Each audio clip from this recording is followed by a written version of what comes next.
అందరికీ నమస్తే. భారత్ మాతాకి జై. జై శ్రీరామ్.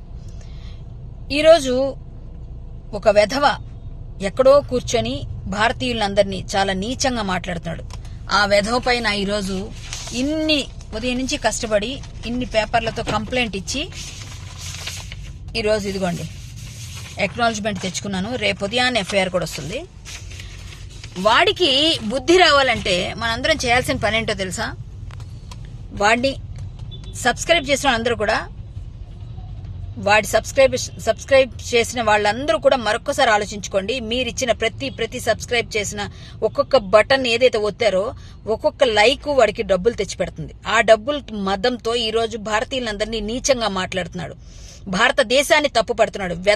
వెధవ కాబట్టి అలా మాట్లాడుతున్నాడు. ఒక శివాజీ గారిని చంపాలని మాట్లాడుతున్నాడు, రెచ్చగొడుతున్నాడు. హిందూ ముస్లిం గొడవలు రెచ్చగొడుతున్నాడు. అంతేకాకుండా గోమాతని అలాగే మేకల్ని కుక్కల్ని కూడా భారతీయులు రేప్ చేశారంటున్నారు. అందులోని హిందువులే చేశారని చెప్తున్నాడు. ఇంత నీచంగా మాట్లాడుతున్న వాడికి రూపాయి ఇస్తున్నారు. 2.5 మిలియన్ సబ్స్క్రైబర్సా? 2.5 మిలియన్ సబ్స్క్రైబర్సా వాడికి? అంతమంది సబ్స్క్రైబర్స్ ఇచ్చింది కూడా మనమే. ప్రతి రూపాయి కూడా వాడికి వస్తుంది భారతదేశం నుంచి. మళ్ళీ అదే భారతదేశం నుంచి తెలుగు వాళ్ళ నుంచి వస్తుంది. వేరే భాష మాట్లాడట్లేదు వాడు. తెలుగు వాళ్ళందరూ కలిసి వాడికి అంత డబ్బులు ఇచ్చి అంతంత చేసి వాడు తిట్టించుకుంటాం మనం. తిరిగి వాడు బూతులు మాట్లాడి 14 ఏళ్ళ అమ్మాయిని 1000 రూపాయలు ఇచ్చి అనుభవించానని చెప్తే మైనర్లందరూ ఏమైపోతున్నారు ఈ రోజు? మైనర్ పిల్లలందరూ చెడిపోరా? వాడు మాట్లాడే బూతులు వింటుంటే ఒళ్ళు కంపరం ఎత్తుతుంది.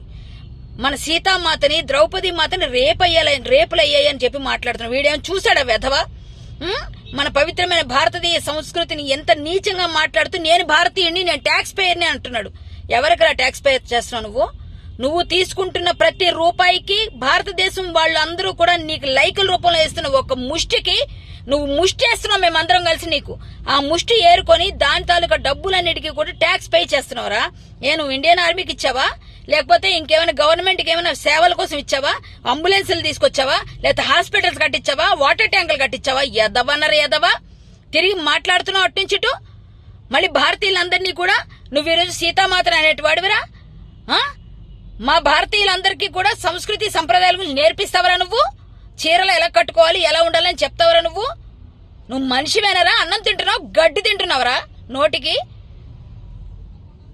ఈ రోజు వాడిపైన కేసు పెట్టానండి. పంజాగుట్ట స్టేషన్ లో ఎఫ్ఐఆర్ కూడా నమోదవుతుంది. రేపు ఉదయాన్నే ఎఫ్ఐఆర్ తో నేను బయటకు మళ్ళీ వచ్చి ఒక వీడియో చేస్తాను. ఇలాంటి వెధవ పైన ప్రతి ఊర్లో కేసులు పెట్టండి.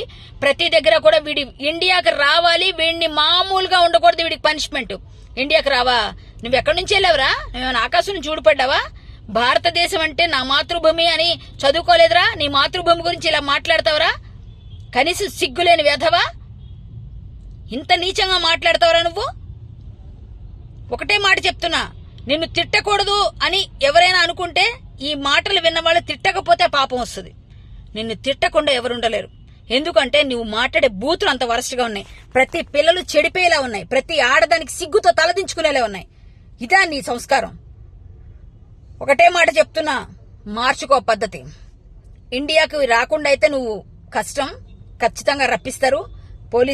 పోలీసు శాఖ నీ పైన బాగానే గట్టి నిఘానే వేశారు. నువ్వు ఖచ్చితంగా ఇండియాకు వస్తావు. ఇండియా గురించి ఏమేమి మాటలు చెప్పావో, ఏమేమి అన్నావో నువ్వన్నీ కూడా గుర్తుపెట్టుకో.